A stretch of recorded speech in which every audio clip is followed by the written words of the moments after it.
Eu sou Melissa Thompson, tenho 32 anos. No mês passado, meu mundo desmoronou durante um jantar em família em Seattle. A casa que meus amados avós me deixaram se transformou em um campo de batalha entre minha irmã mimada e meus pais coniventes. Eles sempre a mimaram com tudo, enquanto eu me virava sozinha. Naquela noite, ela me deu um tapa no rosto, me empurrou com força em direção à porta e rosnou: "Saia da minha casa." Meus pais apenas ficaram sentados, com os olhos frios e imóveis, enquanto eu cambaleava para o quintal, com o braço machucado e o coração disparado. Fiquei debaixo da luz da rua, encarando a porta trancada, com a respiração visível no ar gelado. Uma semana depois, um pacote apareceu na porta deles. Minha mãe encheu meu celular com 45 chamadas perdidas, sua voz implorando freneticamente. Era tudo um engano. Eu respondi com 3 palavras: "Sai agora." Antes de continuar com a minha história, quero saber que horas você está me ouvindo e em que cidade se encontra. Fico feliz em saber até onde minha história se espalha. Uma semana antes, eu estava sentada à mesa de jantar do meu apartamento em Seattle, arrumando os pratos para um jantar em família que eu esperava que curasse velhas feridas. Passei horas preparando uma lasanha com a receita da vovó Dorothy. O cheiro de alho e tomate preenchia meu pequeno espaço. Minha irmã, 3 anos mais velha, chegou atrasada com meus pais, os olhos percorrendo minha casa modesta com um olhar familiar de desprezo. Minha mãe, Patrícia Thompson, me entregou uma sobremesa comprada pronta, resmungando sobre o trânsito. Meu pai, Robert Thompson, apenas assentiu levemente, já pedindo uma cerveja. Forcei um sorriso enquanto arrumava os aperitivos, determinada a manter as coisas civilizadas. A conversa começou leve, sobre o clube do livro dos meus pais. Amanda Thompson, minha irmã, se acomodou em uma cadeira, rolando o celular, quase sem participar. Mencionei meu mais recente projeto de programação, um aplicativo de orçamento que apresentei no trabalho. Patrícia descartou com um gesto, dizendo: "Que legal, Melissa, mas vamos ouvir sobre o novo projeto da Amanda." Amanda começou a contar sobre sua startup em dificuldades, um aplicativo de fitness que não conseguiu financiamento. "Os investidores não entendem minha visão", reclamou, jogando o cabelo para trás. Robert assentiu, com ar de simpatia. "Você vai encontrar o certo, querida." Mordi o lábio, acostumada ao favoritismo deles. O clima mudou quando Patrícia comentou sobre a casa que meus avós, Dorothy e Harold Wilson, me deixaram. "Você já reformou a cozinha?" perguntou, com um tom casual demais. Amanda disse que a casa seria perfeita para ela. Fiquei congelada, com o garfo a meio caminho da boca. "É minha casa", disse, com voz calma. Amanda inclinou-se para a frente, com a voz cortante. "Você não precisa de tanto espaço, Melissa. Estou recomeçando depois que meu app falhou. Seria melhor comigo aqui." Meu peito se apertou. "Vovó e vovô deixaram para mim, não para você", respondi firme. Robert pigarreou. "É uma casa de família. Pense em compartilhar, Melissa." Patrícia entrou na conversa. "Amanda está em uma situação difícil. Você está bem?" Respirei fundo e devolvi, mantendo a voz firme apesar da raiva crescendo. "Tudo bem. Eu conquistei tudo que tenho enquanto vocês davam a Amanda tudo o que ela queria." O rosto de Amanda escureceu. "Não se ache superior só porque cria apps que ninguém usa." O insulto doeu, mas eu mantive minha posição. "Pelo menos eu não espero esmolas." A mesa ficou em silêncio. Então Amanda se levantou, arrastando a cadeira pelo chão. "Você é tão egoísta." Cuspiu, dando um passo à frente. Antes que eu pudesse reagir, sua mão estalou no meu rosto, a dor aguda e quente. Ela agarrou meu braço e me empurrou em direção à porta. "Saia da minha casa!" gritou, como se meu apartamento fosse dela. Cambaleei para trás, tropeçando no limiar da porta, e caí na grama do lado de fora, ralando o braço no chão. Patrícia e Robert ficaram congelados, com os rostos em branco. Nenhuma palavra de protesto. Me levantei, com um gosto de sangue nos lábios, e encarei a porta trancada. Algo dentro de mim se partiu. "Acabou o jogo", sussurrei para mim mesma, limpando a sujeira da manga. Dirigi até uma cafeteria próxima, as mãos tremendo no volante. Meu celular acendeu com uma mensagem da minha colega Rebecca Reis. Você está bem? Me liga. Liguei para ela, a voz baixa enquanto contava a briga. Eles querem a casa, Rebecca. Acham que é deles. A resposta dela foi firme. Você precisa proteger o que é seu, Melissa. Comece a agir. Naquela noite, sozinha no meu apartamento, abri o laptop e consultei a escritura da casa e o testamento da vovó Dorothy. Eu não ia desistir sem lutar. Na manhã seguinte, sentei à minha mesa, a ardência do tapa de Amanda ainda fresca na minha bochecha. Meu laptop iluminava a escritura da casa que vovó Dorothy Wilson e vovô Harold Wilson me deixaram. As palavras do testamento ecoavam na minha mente: Melissa, você nos mostrou amor verdadeiro. Eu não deixaria minha irmã nem meus pais tirarem isso de mim. Abri o navegador e acessei os registros de imóveis do nosso bairro em Seattle. A casa, avaliada em $200 mil quando a herdei há 3 anos, agora chegava a quase $1 milhão. O boom da tecnologia havia transformado nossa rua em um mercado aquecido. Minhas mãos se firmaram ao perceber o poder que eu tinha. Liguei para Rebecca Reis, minha colega e confidente mais próxima. Melissa, você precisa garantir isso, disse ela, com voz firme pelo telefone. Eles estão contando que você vai ceder. Ela me indicou uma advogada que conhecia, especialista em imóveis, chamada Karen Walsh. Liguei para Karen e expliquei a situação. Minhas irmãs exigem que meus pais silenciem a casa, expliquei. Envie-me o testamento, disse Karen, com firmeza. A lei de Washington é clara sobre heranças. Vamos ver com o que estamos lidando. Ao meio-dia, enviei os documentos por e-mail, com os dedos tremendo, não de medo, mas de determinação. Karen ligou de volta à tarde. Boas notícias, disse. O testamento é a prova de falhas, assinado com 3 testemunhas e uma declaração de médico confirmando a sanidade mental de seus avós. Seus pais e sua irmã estavam morando lá sem permissão. Tecnicamente, estão ocupando o imóvel ilegalmente. Inclinei-me para trás, atônita. Ocupação ilegal. Amanda vinha usando o quarto de hóspedes, alegando ser seu escritório para o aplicativo de fitness fracassado. Patrícia e Robert frequentemente se comportavam como se a casa fosse deles. Karen continuou. Você pode emitir um aviso de despejo de 72 horas, conforme a lei estadual, ou vendê-la diretamente. A decisão é sua. Continuei investigando, vasculhando antigos e-mails de Patrícia. Meses atrás, ela havia perguntado sobre a fiação da casa, alegando que Amanda precisava de internet estável para sua startup. Robert tinha mandado mensagens sobre a garagem, dizendo que seria perfeita para os equipamentos de Amanda. Percebi que eles estavam planejando isso há meses, assumindo que eu cederia. Lembrei da voz da vovó Dorothy, calma, mas firme, numa noite quando eu tinha 16 anos. Sentadas no jardim, depurando códigos no antigo desktop dela. Você é mais forte do que eles imaginam, Melissa disse, com as mãos firmes no teclado. Não deixe que o barulho deles te afogue. Vovô Harold assentiu, ajustando uma placa de circuito. Construa seu próprio caminho, garota. Rebecca se encontrou comigo para um café naquela noite, numa cafeteria perto do Pike Place Market. Esse é o seu momento, disse ela, mexendo o latte. Eles já tomaram o suficiente, seu fundo de faculdade, seu tempo, sua paz. Exija o que é seu.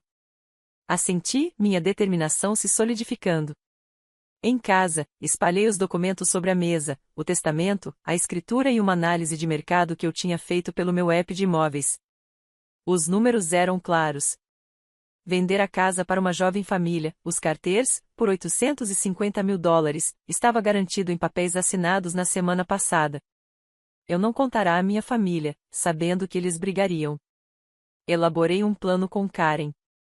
Enviaríamos um pacote para a casa com cópias autenticadas do testamento, do contrato de venda e um aviso de despejo. Os Carters, um casal com 2 filhos, adoravam o jardim e o sistema de casa inteligente que eu havia programado. Eles se mudariam no mês seguinte. Imaginei o rosto satisfeito de Amanda ao abrir aquele pacote. O pânico de Patrícia. O silêncio de Robert desmoronando. Por 30 anos, eu tinha sido a que cedia, a que saía do caminho. Desta vez, não. sentada com aqueles documentos, minha mente voltou aos anos em que fui ignorada em nossa casa em Seattle. Crescendo, meus avós, Dorothy e Harold Wilson, eram meu porto seguro. Sua casa acolhedora, com a varanda rangendo e o jardim florido, era o lugar onde eu me sentia valorizada. Eles me sentavam em frente ao velho PC, ensinando a programar jogos simples, com paciência infinita. Você tem um brilho especial, Melissa dizia a vovó Dorothy, com os olhos brilhando. Vovô Harold ria, ajustando uma placa-mãe. Continue construindo, garota. Você vai superar todos eles. Enquanto isso, meus pais, Patricia e Robert Thompson, dedicavam tudo à minha irmã, Amanda, 3 anos mais velha. Quando eu tinha 15 anos, precisava de um laptop para um acampamento de programação. Patricia disse: "Estamos apertados com dinheiro." Uma semana depois, Amanda ganhou um MacBook novinho para suas ideias de startup. Eu trabalhei nos fins de semana em uma cafeteria para comprar um Dell usado, com as teclas grudando de tanto uso. Aos 16, Amanda ganhou um SUV brilhante de presente de aniversário, enquanto eu pegava o ônibus da cidade, com a mochila pesada de livros da biblioteca. Amanda tem grandes sonhos, dizia Robert, ignorando meus boletins cheios de "Ah, você está bem, Melissa." Bem. Essa palavra queimava. Meu fundo universitário foi mais uma vítima. Aos 18, descobri que ele havia desaparecido na primeira empreitada de Amanda, um aplicativo de rede social que quebrou em 4 meses. Gastos inesperados, murmurava Patrícia quando eu perguntava. Eu trabalhava 30 horas por semana durante a faculdade, programando aplicativos freelance para pagar a mensalidade, mantendo uma média de 3,8 em ciência da computação. Amanda largava 2 universidades, cada vez com desculpas e dinheiro dos meus pais para sua próxima ideia. Eu ligava para a vovó Dorothy, com a voz trêmula, desabafando sobre a injustiça. Eles não enxergam o seu valor, dizia ela, firme, enquanto tomávamos chá na cozinha. Mas você é mais forte que os erros deles. Numa noite, aos 17, sentei na varanda deles, lágrimas escorrendo, depois que Patrícia cancelou minha viagem para a feira de ciências para financiar o bootcamp de programação de Amanda. Vovô Harold me entregou um ferro de solda. Conserte o que está quebrado, Melissa, começando por você mesma. A crença deles me manteve firme. Quando faleceram, 3 anos atrás, o testamento me deixou a casa, junto com uma carta na caligrafia impecável de Dorothy. Melissa, você nos deu amor quando os outros só tomaram. Esta casa é sua para proteger. Amanda zombou da leitura, jogando o cabelo. Boa sorte com essa casa para reformar. Eu investi minhas economias na casa, programando um sistema inteligente para controlar luzes e segurança, preservando o jardim que Dorothy amava.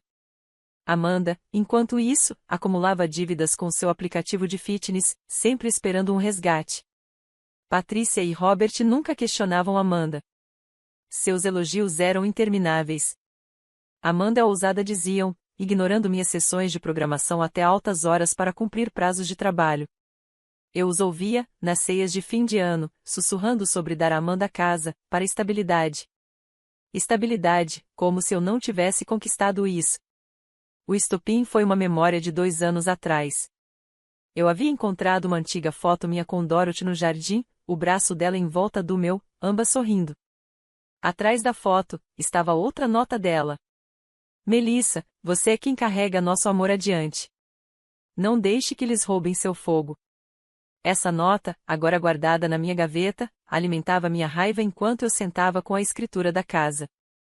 Por 30 anos, fui deixada de lado. Meus esforços ignorados. Minha herança alvo da ganância. O tapa de Amanda não foi apenas físico. Foi o ápice do senso de direito deles. Eu não estava apenas protegendo uma casa. Estava reivindicando o meu valor. De volta ao meu apartamento, finalizei o plano com Karen. A venda da casa para os Carters, o jovem casal com 2 filhos, estava garantida por $850.000, com papéis assinados e notarizados. Karen preparou um pacote com cópias autenticadas do testamento da vovó Dorothy, o contrato de venda e um aviso de despejo de 72 horas conforme a lei de Washington. Isso vai atingi-los forte, disse ela pelo telefone, com voz calma, mas firme. Eles estão ocupando a casa ilegalmente. Você está dentro dos seus direitos. Assenti, imaginando o sorriso convencido de Amanda desaparecendo. Enviei o pacote para casa via serviço expresso, mãos firmes ao entregá-lo ao correio. No dia seguinte, deixei Seattle para uma conferência de trabalho em Portland, precisando de distância. Meu celular ficou no silencioso, mas eu sabia que a tempestade estava vindo. Rebecca enviou uma mensagem. Pacote entregue. Prepare-se. À noite, minha caixa de mensagens de voz estava cheia. A primeira mensagem de Patrícia estava trêmula. Melissa, sobre essa tal venda, do que se trata? Me liga agora. A de Amanda era puro veneno. Você não vai se safar dessa. Robert deixou uma única mensagem seca. Precisamos conversar. Ignorei todas, concentrando-me na palestra da conferência, um pitch para meu app de orçamento. Parecia uma pequena rebelião, priorizar meu trabalho sobre o caos deles. 2 dias depois, Karen ligou com uma atualização. Eles haviam aberto o pacote.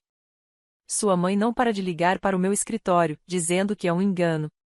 Amanda contratou um advogado, um tal Paul Grayson. Karen disse. Sorri, ciente da força do testamento. 3 testemunhas, uma declaração médica, intocável após 3 anos, de acordo com o prazo de prescrição de Washington. Deixe que tentem, disse a Karen. E agora? Ela explicou o processo de despejo. Os carteiros assumiriam a posse em 3 semanas, e o xerife poderia executar o aviso se minha família resistisse. Eles estão em pânico, acrescentou. Amanda gritando sobre seus direitos à casa. Imaginei a cena na casa. Amanda andando de um lado para o outro na sala que dizia ser seu escritório, rasgando o pacote para encontrar o contrato de venda. Patrícia segurando o testamento, o rosto pálido ao ler as palavras de Dorothy, me nomeando herdeira. Robert, em silêncio, sempre encarando o aviso de despejo. Eles presumiam que eu cederia, entregaria a casa como entreguei meu fundo universitário, meu tempo, minha dignidade. Mas aprendi com a força silenciosa de Dorothy, suas lições sobre firmeza. Você não deve nada a eles, me disse uma vez, apertando minha mão enquanto depurávamos códigos juntas. O advogado de Amanda me ligou naquela tarde, com um tom liso. Minha cliente acredita que houve um mal-entendido. A casa é um bem de família. Interrompi. O testamento diz que é minha. Confira os registros. Ele gaguejou, mencionando uma possível contestação. Você chegou 3 anos atrasado, disse, com a voz fria. A venda estava definitiva. Diga a Amanda para arrumar as coisas. Karen confirmou mais tarde, informando que Paul havia recuado, admitindo que o caso não tinha chance. A lei de Washington não se curvava a irmãos mimados. Fiquei mais um dia em Portland, deixando minha família se afogar na própria raiva. Rebecca enviava atualizações. Amanda publicou um desabafo nas redes sociais me chamando de traidora. Patrícia tentou mobilizar primos, alegando que eu havia roubado a herança deles. Não respondi. Os carteiros, alheios ao drama, me enviaram um e-mail de agradecimento, elogiando o jardim e o sistema inteligente que eu havia programado. Nossos filhos mal podem esperar para se mudar, escreveram. Sorri, sabendo que Dorothy e Harold teriam adorado o entusiasmo deles. De volta a Seattle, encontrei Rebecca em uma lanchonete perto do meu escritório. Eles estão se desfazendo, disse ela, tomando um gole de café. O advogado da Amanda desistiu. Seus pais estão implorando por uma reunião. Balancei a cabeça. Sem reuniões. Eles fizeram suas escolhas. Passei décadas engolindo as demandas deles, mas o aviso de despejo era minha linha no limite. Amanda deu o tapa, eles permaneceram em silêncio, e tudo isso nos trouxe até aqui. Eu não estava apenas vendendo uma casa. Estava me libertando. 3 dias após o pacote chegar, as consequências começaram. O advogado de Amanda, Paul Grayson, enviou um e-mail final admitindo a derrota. O prazo de 3 anos da lei de Washington para contestação de testamento havia expirado, e os documentos notarizados eram a prova de falhas. Os carteiros, os novos compradores, estavam programados para se mudar para a casa em 18 dias. Amanda, Patrícia e Robert tinham 72 horas para desocupar, ou o xerife interviria. Karen me ligou no hotel em Portland, com a voz firme. Eles não têm mais movimentos. Melissa, a casa é legalmente sua. Inclinei-me para trás, uma sensação silenciosa de satisfação tomando conta. Pela primeira vez, o senso de direito deles não tinha poder algum. De volta a Seattle, o mundo de Amanda desmoronou. Sua startup de aplicativo de fitness, já em dificuldade com pagamentos de empréstimos atrasados, entrou em colapso quando os credores descobriram sua instabilidade habitacional. O banco apreendeu os bens de Amanda, sob as leis de penhora de Washington, deixando-a apenas com um carro alugado e uma pilha de dívidas. Ela postou um desabafo desesperado nas redes sociais, se colocando como vítima da minha ganância. Primos e tias inundaram minha caixa de entrada com acusações, repetindo a versão dela. Encaminhei a eles o testamento e o contrato de venda, deixando que as palavras da vovó Dorothy falassem por si mesmas. A maioria se calou, o apoio a Amanda diminuindo à medida que a verdade se espalhava. Patrícia e Robert enfrentaram seu próprio julgamento. Para cobrir os empréstimos da startup de Amanda, eles haviam refinanciado a própria casa 2 anos antes, um movimento arriscado no volátil mercado de Seattle. Com a casa perdida e sem resgate não conseguiram manter os pagamentos. Declararam falência no capítulo 7, um registro público que chegou às notícias locais. A casa suburbana que antes simbolizava status foi retomada pelo banco. Eles se mudaram para um apartamento alugado e apertado no centro da cidade. O círculo social encolheu à medida que amigos se afastavam do escândalo. O clube do livro de Patrícia parou de convidá-la. Os amigos de golfe de Robert cancelaram os encontros. Eu observava de longe, no meu apartamento em Seattle. Rebecca me encontrou para almoçar em uma cafeteria perto do Lake Union, os olhos arregalados enquanto navegava nas últimas manchetes. Amanda está postando sobre se mudar para um motel, disse ela, balançando a cabeça. A execução hipotecária dos seus pais está em todos os fóruns do bairro. Sorvi meu café, sem sentir culpa. Por 32 anos, haviam tirado de mim meu fundo universitário, minhas oportunidades, minha paz. Agora, as escolhas deles haviam construído sua própria prisão. A voz da vovó Dorothy ecoava na minha mente, de uma noite em que programamos um sensor de luz para o jardim dela. Ações têm consequências, Melissa dizia, conectando um circuito. Suas ações e as deles. Amanda tentou me ligar uma vez, a voz trêmula em uma mensagem de voz. Você me arruinou, Melissa. Para onde eu vou? Não respondi. Ela colheu o que plantou quando levantou a mão contra mim, exigindo o que não lhe pertencia. Patrícia enviou mensagens implorando por uma reunião para resolver a situação. Bloqueei seu número. Robert deixou uma mensagem, com o tom frio. Você foi longe demais. Apaguei sem pensar 2 vezes.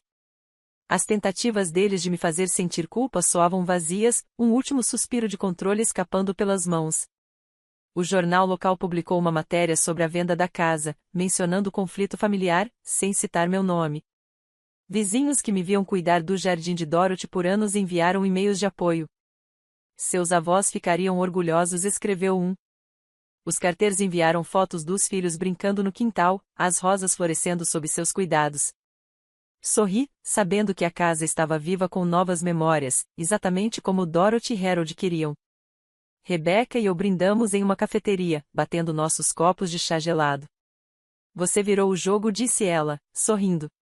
Eles acharam que iriam te quebrar. Assenti, o peito leve.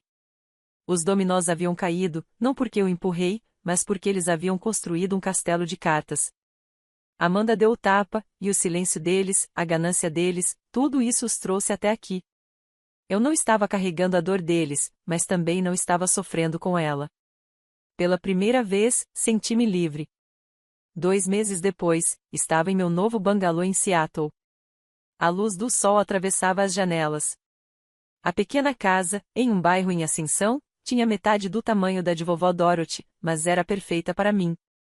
Pintei as paredes de um cinza suave, pendurei uma foto de Dorothy e Harold no jardim e plantei mudas de rosas do antigo quintal deles. Com os $850 mil da venda da casa, investi no meu sonho, um app educacional que ensina crianças a programar, em parceria com Rebecca Reis. Lancei-o no mês passado, e os downloads iniciais estão subindo rápido. Minha nova vida parecia uma página em branco. Cortei todos os laços com minha família. Amanda Thompson, minha irmã, afundou ainda mais após perder sua startup. Com seus bens apreendidos, não podia mais pagar o carro alugado nem o aluguel do motel. Pelo que soube, agora trabalha meio período em uma cafeteria, morando em um apartamento compartilhado com estranhos. As redes sociais de Amanda estavam silenciosas. O mercado de trabalho rígido de Seattle não ofereceu misericórdia à sua falta de experiência. Patricia Thompson e Robert Thompson, meus pais, foram atingidos ainda mais. A falência no capítulo 7 os despojou da casa suburbana, forçando-os a se mudar para um pequeno aluguel na periferia da cidade. Sua posição social desmoronou. O clube do livro de Patricia a abandonou, e os antigos colegas de Robert passaram a evitá-lo. Um blog local mencionou a execução hipotecária, ligando-a à má administração familiar. Eles se tornaram parasitas dentro do próprio círculo. Não me vangloriei, mas também não lamentei. As escolhas deles, favorecendo Amanda, ignorando-me e exigindo minha herança, haviam criado esse desfecho. As lições da vovó Dorothy ecoavam com clareza. Seu valor não depende da aprovação deles, dizia, enquanto me mostrava como depurar códigos sob a luz da varanda. O conselho firme de Harold também ressoava. Mantenha-se firme, garota. Isso ecoava enquanto eu construía meu app. O amor deles, e não o da minha família, era minha base. Bloqueei a última mensagem de Patricia, um pedido para conversarmos. O último voicemail de Amanda, me acusando de traição, foi direto para a lixeira. Robert não entrou em contato desde que o aviso de despejo chegou. O sucesso do meu app cresceu. Uma conferência de tecnologia em Seattle me convidou para falar, e eu dividi o palco com coders que admirava há anos. Rebecca vibrava na primeira fila, sorrindo enquanto eu demonstrava as funcionalidades do app. Você está arrasando, disse depois, em drinks em um bar no centro da cidade. Dorothy ficaria orgulhosa. Assenti, lembrando das noites em que programava com ela, sua voz firme me guiando. O app não era apenas um trabalho, era minha maneira de passar adiante sua crença em construir algo significativo. Certa noite, passei de carro pela antiga casa. Os carteiros haviam se instalado, as bicicletas das crianças encostadas na cerca, as rosas florescendo mais lindas do que nunca. Um novo letreiro pendia no portão, nomeando o jardim em homenagem a Dorothy. Não parei, apenas reduzi a velocidade o suficiente para apreciar a cena.